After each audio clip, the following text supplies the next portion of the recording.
Hello, I'm Michael McHugh, Editor-in-Chief and creator of Mind Food. We are creating a very special series that we're working with our friends at Aldi. It's all about change the world, not everyday life. It's a wonderful series where we're bringing a range of different people from all walks of life and sharing with us how they view the world and the change in the world rather than having to change your everyday life. We kick off the series with our very own psychologist, Dr. Mary Grogan, who you all know who's been part of the team for many, many years. And Mary talks about the behavioural change, what we as humans go through when we move and change our thinking. It's a fabulous series. It will feature every month in the magazine and also online. So enjoy, go to mindfood.com. Welcome to the show, Mary. Thanks, Michael. Happy to be here.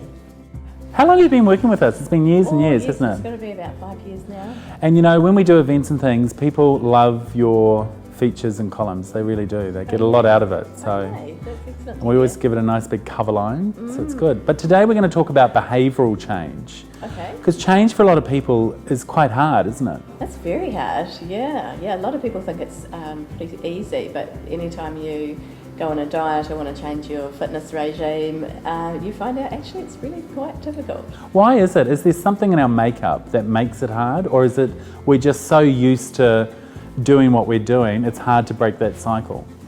Yeah, I think you're bang on there in terms of habits.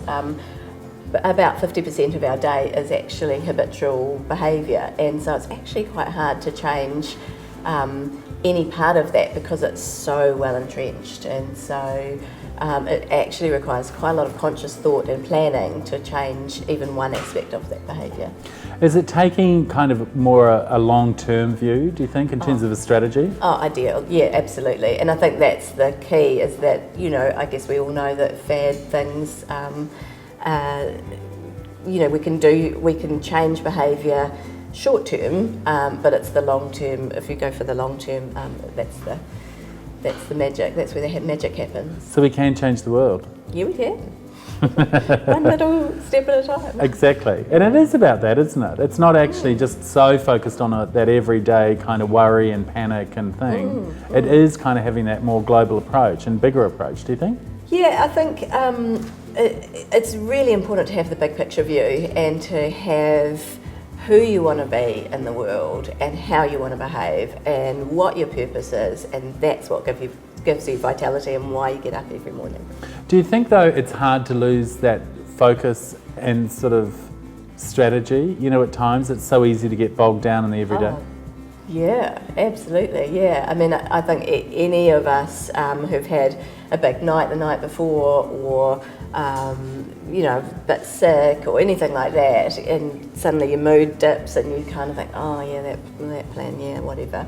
And so we can lose motivation pretty quickly, but the key is to know what to do in those moments.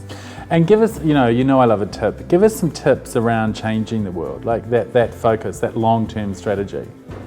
Well, I think there's two kind of main parts to that. One is to be very clear about who you want to be in the world and have your main values. So that might be about courage, or it might be about adventure, or it might be about kind of kindness and caring and self-development, that sort of thing. So those kind of big, bold values.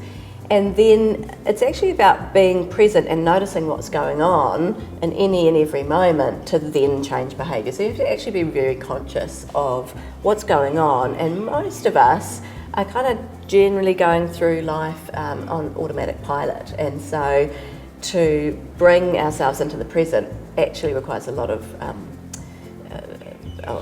thought.